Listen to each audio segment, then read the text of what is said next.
Hello friends, I am Dr. Ashok Kumar Madhav here once again. In this session, we will be discussing about introduction or introducing agribusiness. In this session, the objectives of this session is, at the end of this session, you should be able to define agricultural business, identify the characteristics of agribusiness, outline the history of agribusiness, analyze the challenges faced by agribusiness in India, cite the scope of agribusiness. Dear friends, we have discussed about the fundamental aspects of agriculture in the previous sessions. In this session, I am introducing you to agribusiness and its basic concepts. Let's begin by trying to know agricultural business as such, or we call it as agribusiness.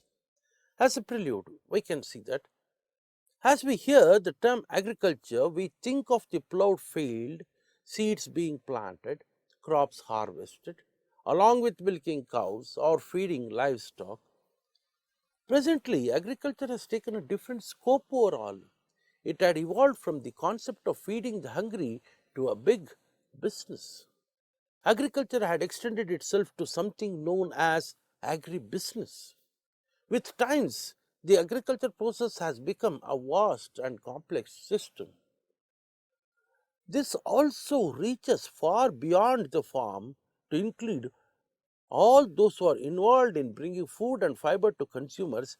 It also involves allied processes that help in delivering the end product to the consumers. Agribusiness is a process that not only includes a farmer, but also those who provide the inputs, for example, seeds, chemicals, etc. Process the output, for example, milk, grain, etc. Manufacture the food products, for example, bread, breakfast cereals, etc. And transport and sell the food products to consumers, for example, restaurants and supermarkets as such.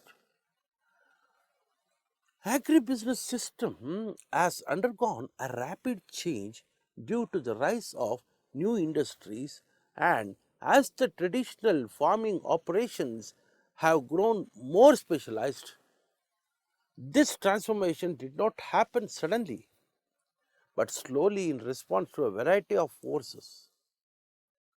Initially, agriculture being the major venture, it was easy to become a farmer. Productivity was low. Average farmer produced enough food to feed fewer people. As a consequence, most farmers were only self-sufficient. They produced most of the inputs they needed for production, such as seed, draft animals, feed and simple farm equipment. As time progressed, there was a need for farmers to exchange the products that they produce. Thus, an association of allied business became essential with agriculture.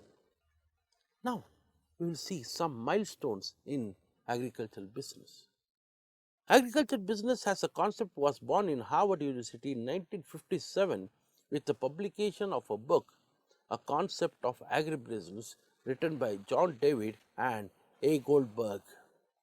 It was introduced to the Philippines in early 1966 when the University of the Philippines offered an agribusiness management program at the undergraduate level, that is ABM. In 1969, the first Advanced Agricultural Business Management seminar was held in Manila. Agribusiness has been defined in various forms by various entrepreneurs. Some of the prominent definitions are as follows. According to John David and Goldberg, agribusiness is the sum total of all operations involved in the manufacture and distribution of farm supplies.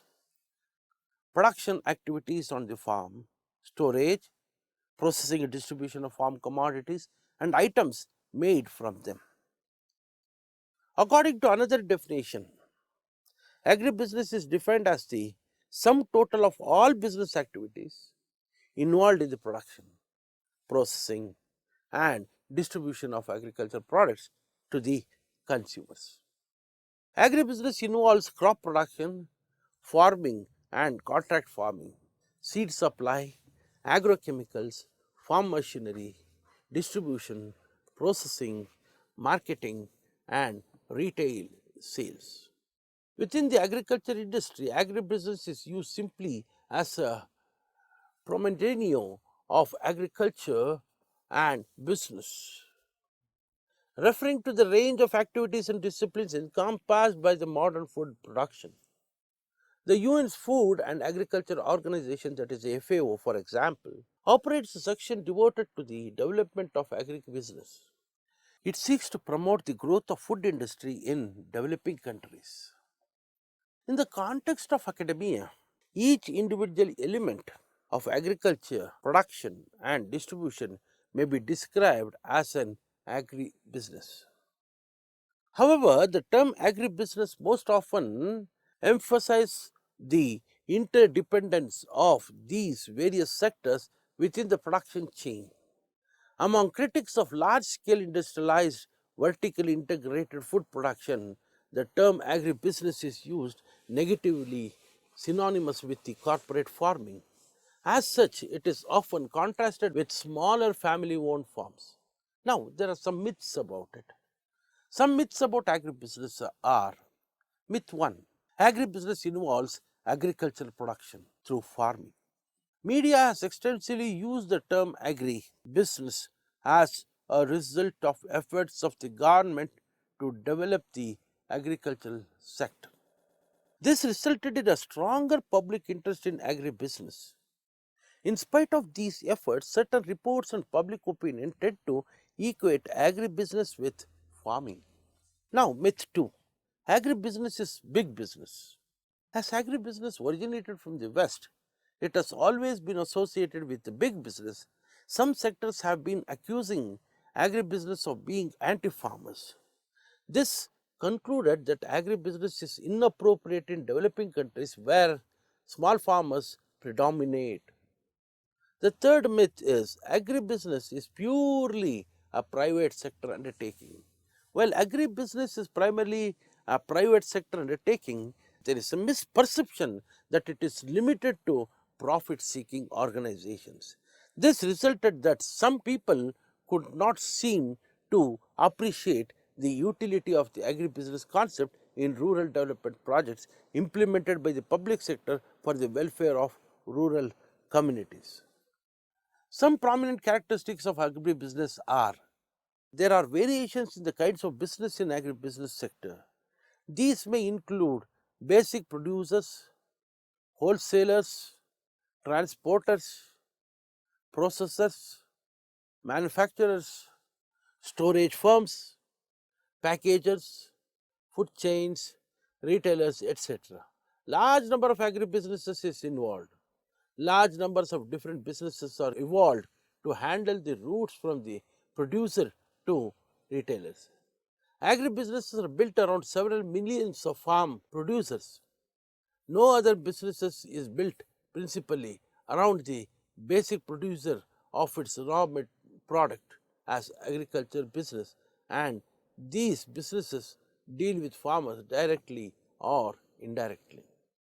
Agribusiness vary in their right from one person or one family organization to large giants like Reliance Fresh, PepsiCo, Amul and Heritage, etc.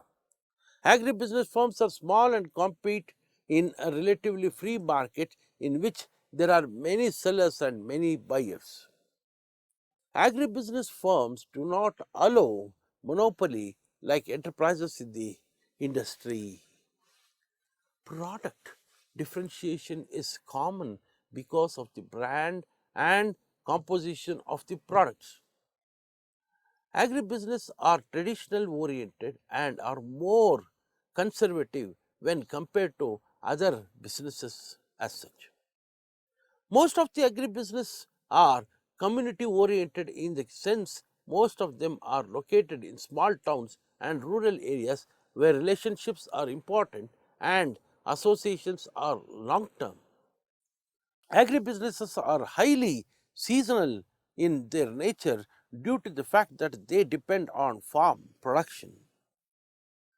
These businesses are affected by vigorous, that is, unpredictable change of nature. Natural calamities like drought, floods, insects, and pests and diseases are constant threats to agribusiness. Agribusiness is vertically structured. The government programs and policies have direct impact on agribusiness. Each of these features of the agribusiness world require the agribusiness managers use the principles of management in a very special way. Therefore, agribusiness is very unique and requires unique abilities and skills to manage it. Agribusiness includes not only the productive piece of land, but also the people and the firms that provide the inputs, that is, seed, chemicals, credit, etc. Process the output, for example, milk, grain, meat, etc. Manufacture the food products, that is, ice cream, bread, breakfast, cereals, etc. And transport and sell the food products to consumers, that is, restaurants, supermarkets, etc. Farmers found it to be increasingly profitable to concentrate on production and began to purchase inputs they formerly made themselves. This trend enabled others to build business that focused on meeting the need for inputs used in production, agriculture such as seed, fencing and machinery and so on. These farms involved into the industries that make up the agricultural inputs sector. Input farms are major part of agribusiness and produce variety of technologically based products that account for approximately 75% of all the inputs used in production agriculture. The farm of most commodities, wheat, rice, milk, livestock and so on, must be converted into a farm that can make them more useful and convenient for consumers.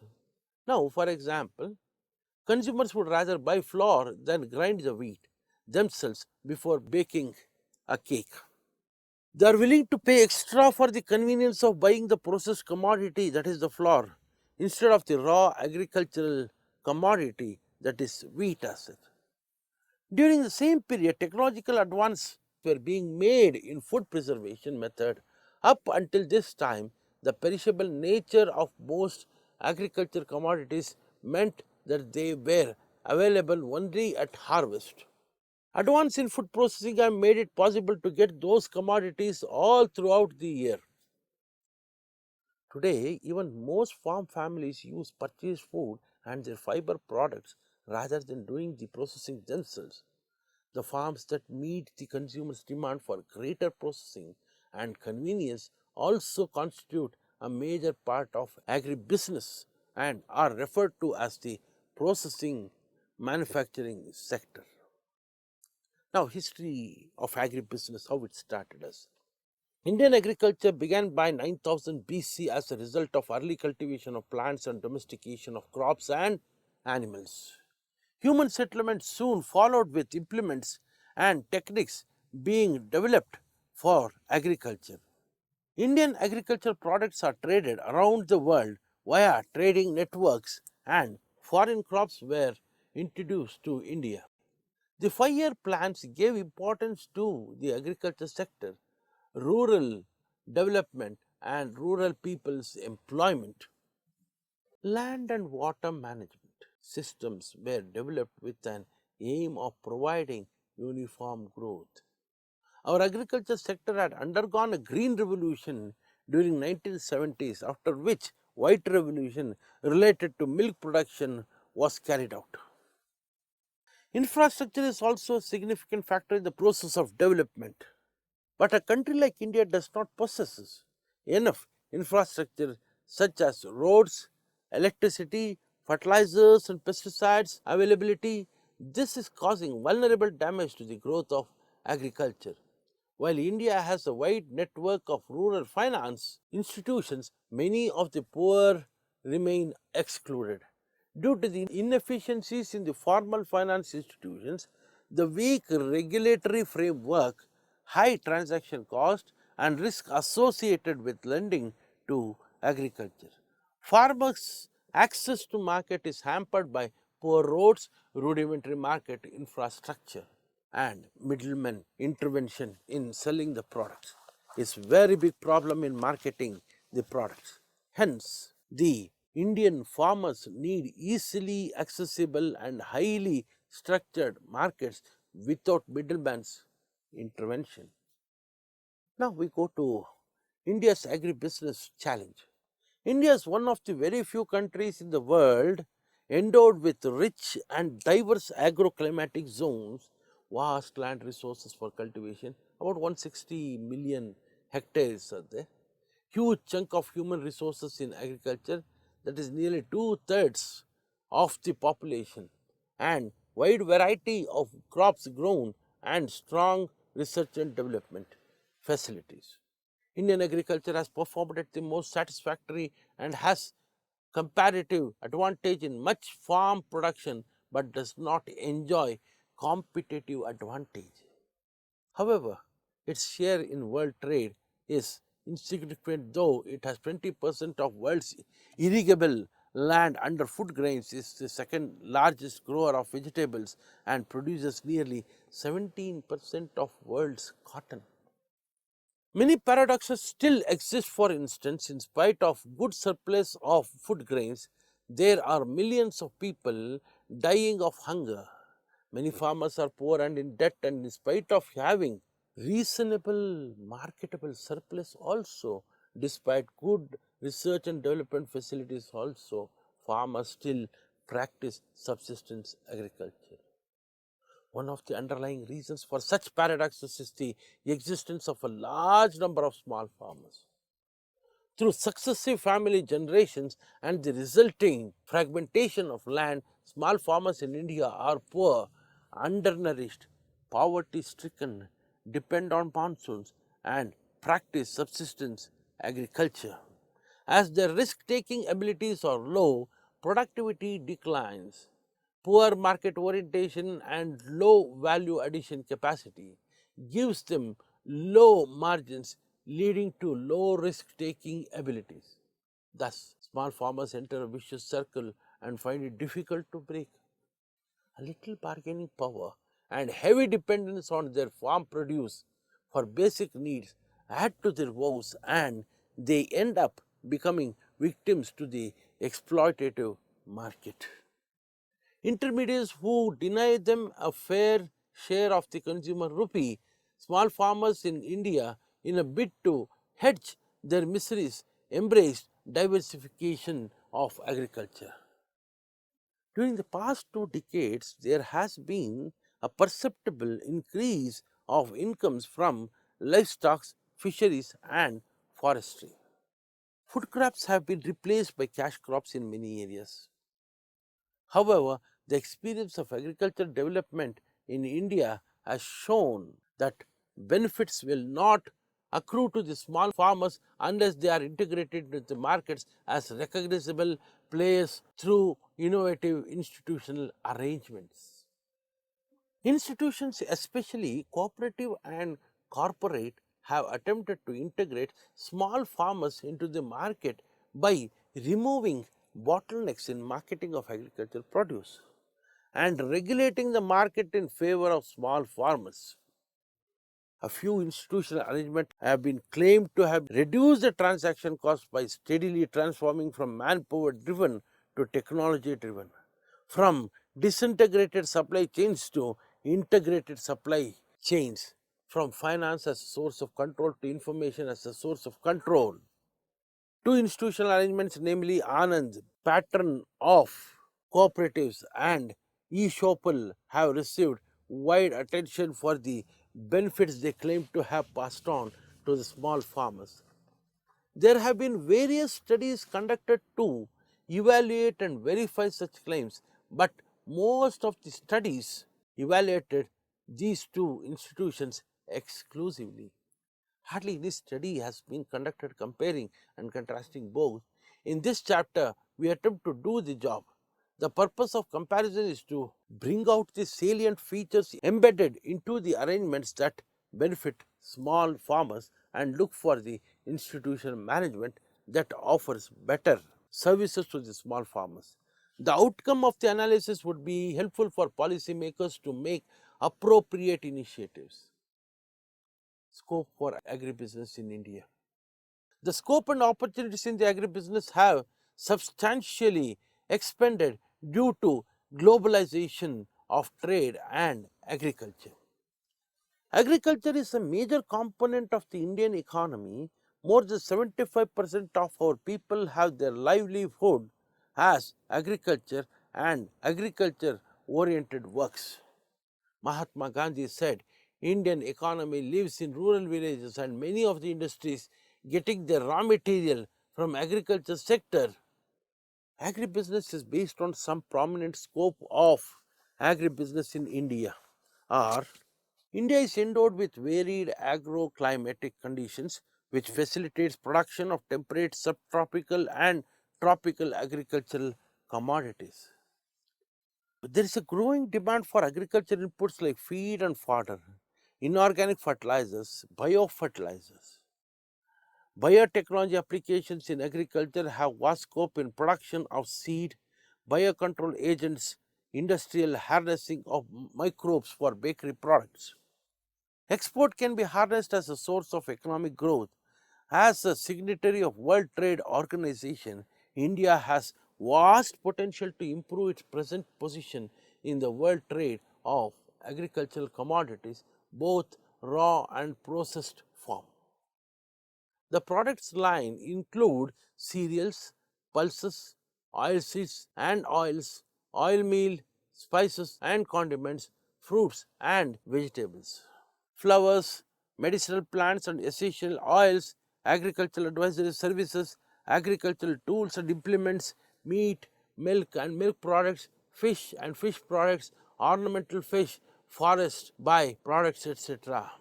At present, processing is done at primary level only and the rising standard of living expands. Opportunities for secondary and tertiary processing of agricultural commodities. The vast coastal line and internal water courses provides enormous opportunity for production of marine and inland fish and ornamental fish culture, gaining popularity with the increase in aesthetic value among the citizens of India. The livestock wealth gives enormous scope for production of meat, milk and milk products, poultry products, etc. The forest resources can be utilized for production of byproducts of forestry. Beekeeping and apiary can be taken up on large scale in India. Mushroom production for domestic consumption and export can be enhanced with improvement in the state of art of their production. Organic farming has the highest potential in India as the pesticide and inorganic fertilizer application are less in India compared to industrial nations of the world. The farmers can be encouraged and educated to switch over for organic farming. There is a wide scope for production and promotion of biopesticides and biocontrol agents for protection of crops. Seeds, hybrid and genetically modified crops have the highest potential in India in the future since the productivity of high yielding varieties has reached a plateau.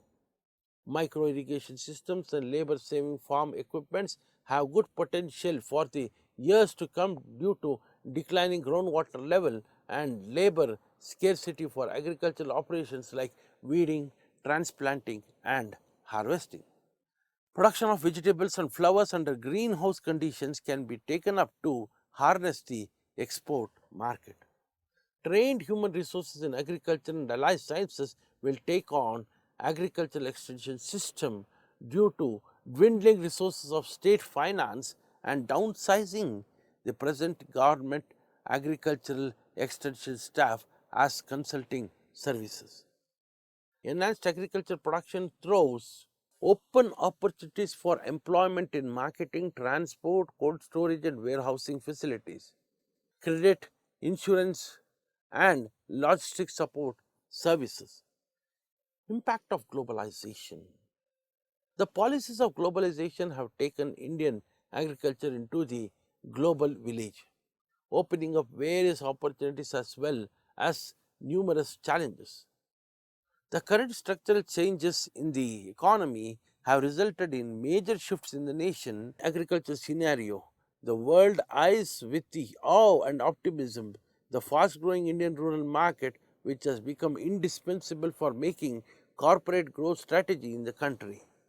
Research reports point out that the total rural market in India is larger than its urban counterpart. Agribusiness has opened up vast opportunities for value addition, packaging, retailing, and exports of agricultural products with high application of technology and management. Major part of Indian population is dependent on agriculture and the sector also supplies raw material for various industries. The progressive growth of Indian economy is most likely to be controlled by the agribusiness sector. But one-fourth of our fruits and vegetables are getting spoiled before reaching to the consumer, largely because of the absence of adequate infrastructure. Last few years, there have witnessed a radical shift in the nature of agribusiness. And as a result, the demand for competent and dynamic professionals has grown manifold. The current structural changes in the economy have resulted in major shifts in the Indian agricultural scenario. The scope and opportunity in agribusiness has been increased due to policy reforms at local level under the directives of World Trade Organization regime. Agribusiness has opened up vast opportunities in the industries like packaging, supply of raw materials, processed agri-foods production, export of agricultural products and other allied fields with the use of high-level technology. To succeed in Indian agribusiness must empower the farmer by making agriculture profitable, not by expropriating him, says Mr. Patnaik. In conclusion, in this session, we discussed about the characteristics, history, and scope of agribusiness. We also discussed the challenges faced by agribusiness in India. Today, the business has become very competitive and complex. This is mainly due to changing taste and fashion of the consumers on the one hand, and introduction of substitute and cheaper and better competitive goods on the other side. The old dictum produce and sell has changed over time into produce only what customers want. In fact, knowing what customers want is never simple. Nevertheless, a farmer or an operator or farmer manager has to give proper thought to this consideration in order to make his business a successful one. After going through this session, it is apparent that the definition of agriculture had to be expanded to include more than production. Farmers rely on the input industries to provide the products and service they need to produce agricultural commodities. They also rely on commodity processors, food manufacturers, and ultimately food distributors and retailers to purchase their raw agricultural commodities and to process and deliver them to the consumer for final sale. The result is the food and the fiber system. In addition, the scope of agriculture will also enable us to analyze the attributes and features of agribusiness and also their contribution to agriculture. By tracing the history of agribusiness will help to learn about ancient methods and apply some techniques in modern life. Thank you very much for being with me.